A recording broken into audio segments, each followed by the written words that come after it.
Hi, I'm Rosemary Becchi, and I'm running for Congress in the 11th District of New Jersey. I'm very excited this evening. We have Senator Cory Gardner with us here from Colorado to talk to us about China's role in the coronavirus pandemic. Thank you, Senator, for joining us. Thank you so much for having me. It's great to be here. To tell our audience a little bit about you, so you began your career in the House of Representatives in Colorado, and you were elected to that in 2005. You then went on to the U.S. House of Representatives in 2010, and then you were elected to the U.S. Senate in 2014. And you serve on some very important committees, including the Commerce Committee, the Energy and Natural Resource Committee, as well as the Foreign Relations Committee. And on the Foreign Relations Committee, you are chairman of the Subcommittee on East Asia, the Pacific, and International Cybersecurity Policy. And so as I told you, as I told our listeners in the beginning, what we wanted to talk to you tonight about is we want to get a better understanding of, how we got here and why we got here. And I think it's, at the front of everybody's mind. Here in New Jersey, we're still on lockdown. And so it's, I've heard you articulate the timeline, and I think all of our viewers would love to hear from you firsthand, again, how this all came about. Yeah, absolutely. Well, thank you, Rosemary. Thanks for your leadership on this issue and so many great other issues that you've been involved with, and the work that you continue to do on your way to Congress. Look, if you think about what China has done, they cost the world dearly in terms of our response, and have a tremendous amount of responsibility on their hands for the way they basically covered up what was happening in Wuhan. And so if you go back to earlier this year, go back to late last year, we started to, the world started to see something different coming out of China. You had by January, you had the conversations about what was happening in the United States, what was happening in China, what was happening with the possibility that this new virus, this novel coronavirus, was coming out of China. They were certain that there was no human-to-human transmission and no community transmission. The World Health Organization was doubling down on what China was saying. We now know that that was all not true, that China had been disappearing scientists, that China had been disappearing journalists, that China was silencing the people who were affected by this. And they were basically providing misinformation to the world about what was really happening that cost time and strategies as we approach how to deal with this global pandemic. I mean, for instance, you look at what China did early on. They actually shut down domestic flights within China, even while they were saying there was no community transmission, but they allowed international flights to continue. Somehow the World Health Organization has stood by them, every step of the way. There is a lot to be said for China's culpability, the Chinese Communist Party, and what they have done to the world. So you work closely with Taiwan, right? And Taiwan was one of the first countries, to see what was happening, and they tried to warn the WHO. Seems like we ought to be working very much more closely with Taiwan. Absolutely. You think about Taiwan, millions and millions of people who are at the doorsteps of China and what is happening in China. And yet China was not allowing them the full information that they had, what was happening while people were traveling back and forth. They were deceiving the World Health Organization. The World Health Organization, well, maybe they were deceived or maybe they went on with it. We need an investigation to determine that. But China doesn't allow Taiwan to participate in the World Health Assembly. They're basically denied, and they bully anybody who tries to speak up for Taiwan. And so here you are with Taiwan that is right at the doorstep of what's happening in China. You've got Taiwan ready to help with scientists, ready to go with personal protective equipment, ready to go with the equipment, and they're being denied access to the one, the global body that's supposed to be responding to a global pandemic. They're being denied that voice and that access, and it's got to change. So we have got to step up for Taiwan. More countries around the world have to step up for Taiwan. Let me just tell you what Taiwan has done. They have provided incredible levels of medical help to Europe, to the United States. They've provided over 2 million surgical masks to our country. In Colorado alone, over 200,000 masks have arrived from Taiwan, and additional testing kits as well, and some other equipment. So, I mean, they are a responsible actor that deserves and demands a seat at the table, and we ought to be with them every step of the way. Well, and I want to congratulate you on your recently passed bill where we're urging the WHO to recognize Taiwan. Yeah, thank you. We've done, over the last several months, we've actually seen a great deal of progress for the United States stepping up and defending and promoting the work that Taiwan has done, what they can do around the globe, and why they should be participating in international organizations. We passed the bill that called for them to be included in the WHO. That just is in the last this week.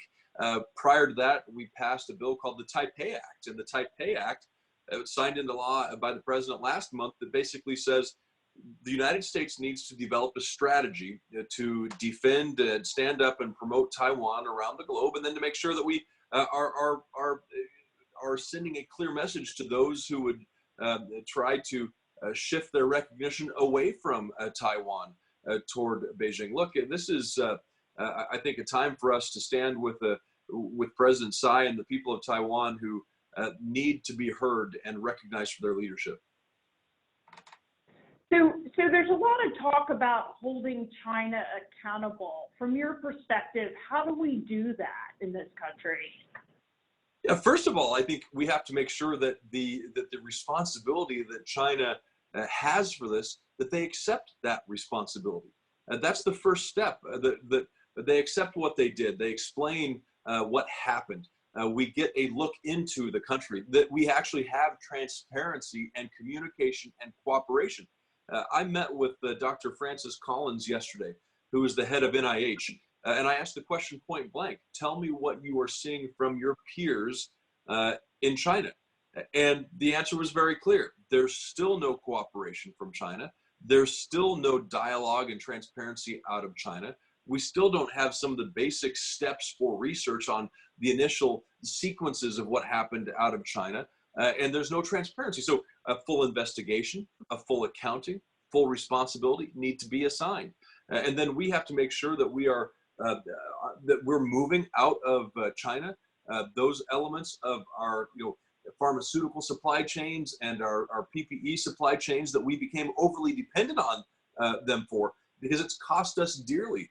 We need to make sure that those are in the United States. I'm so proud of our farmers and ranchers who've kept this country, fed over this 2-month shutdown of our economy.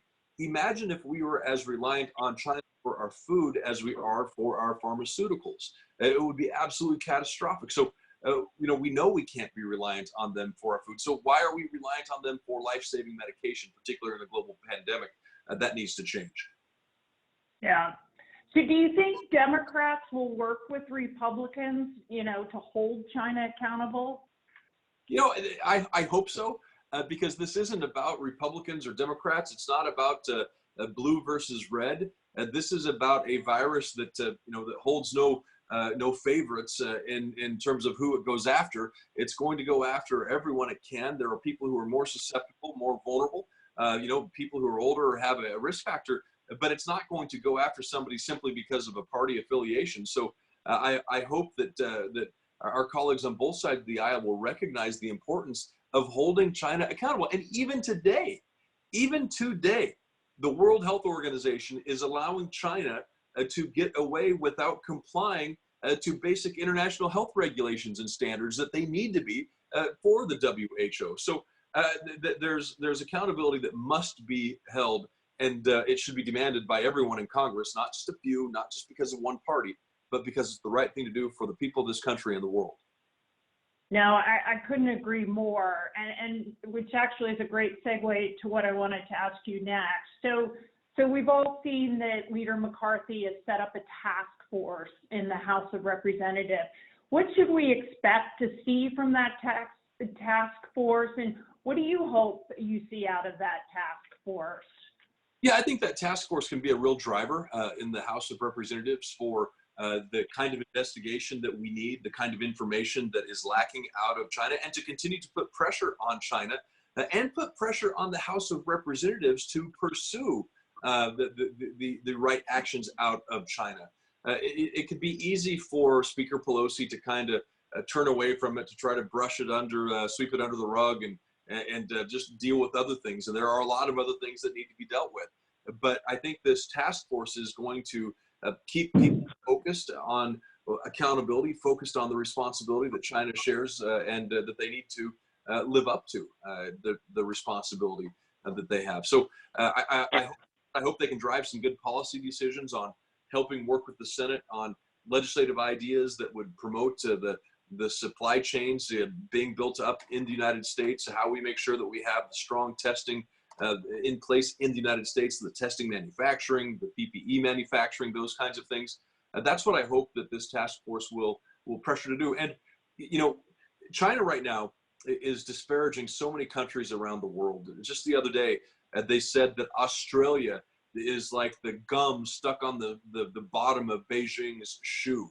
And sometimes you just need to scrape it off with a stone. They've mocked how France has responded to COVID-19. They have been flailing around Asia and our Indo-Pacific allies, casting blame, casting aspersions everywhere they go about the United States, misinformation and deception. It's got to be stopped. And that's something that I hope this task force can focus on. I've called for a creation of a task force at the National Security Council to push back against Chinese misinformation and the Chinese propaganda that we see. And we have to continue to work with our allies around the globe to highlight their failure, their culpability, and U.S. leadership. Yeah. So there's been a number of members and a lot of people that have talked about bringing, production back, bringing our supply chain back. And obviously, as a tax lawyer, I immediately go to the tax code and think about policies like that. What do you think we need to be thinking about in terms of the policies because we can't be so reliant on China, particularly with our pharmaceuticals? So what should we be hoping to see, or what would you like to see in terms of policy changes? Yeah, look, I think we have to be competitive. I mean, we have to be competitive from an economic standpoint, from a regulatory standpoint, from a tax standpoint. And that's, if you look at the changes that we need to see to make the U.S. competitive, we need to find them to make sure that we can be more attractive than somewhere else to do business. But I think we also have to make it clear to the CEOs of companies, and they're starting to see this very clearly, that if you become over-reliant on China, this could happen. And maybe that's not such a smart thing to have all of their eggs in one basket, so to speak. And so the CEOs of tech companies I have talked to are already trying to figure out ways to get out of China or diversify or find other countries. Look, we shouldn't be reliant on any country for those things that we need to save lives of the American people. Whether that's our neighbors in the Western Hemisphere or China. We can't be reliant on others for those things that are vital and necessary for lives and saving lives in the U.S. So it's policies, it's regulations, it's tax policies, it's our business environment, our state climates. The states have an important role to play in this as well, being welcoming to businesses. And it's the people demanding this as well. I mean, the American consumer saying, hey, you know what, such and such company, we're going to vote with our dollars and make sure that you come back to the United States and bring this important manufacturing process here. And the other thing, too, I couldn't agree with you more. Rosemary, I think, and one of the other things I'm working on right now is we ought to allow let's say a manufacturer who's, they're making, bearings, and they're making bearings. That's what they do. But they've also had pre-approved through the FDA making ventilators.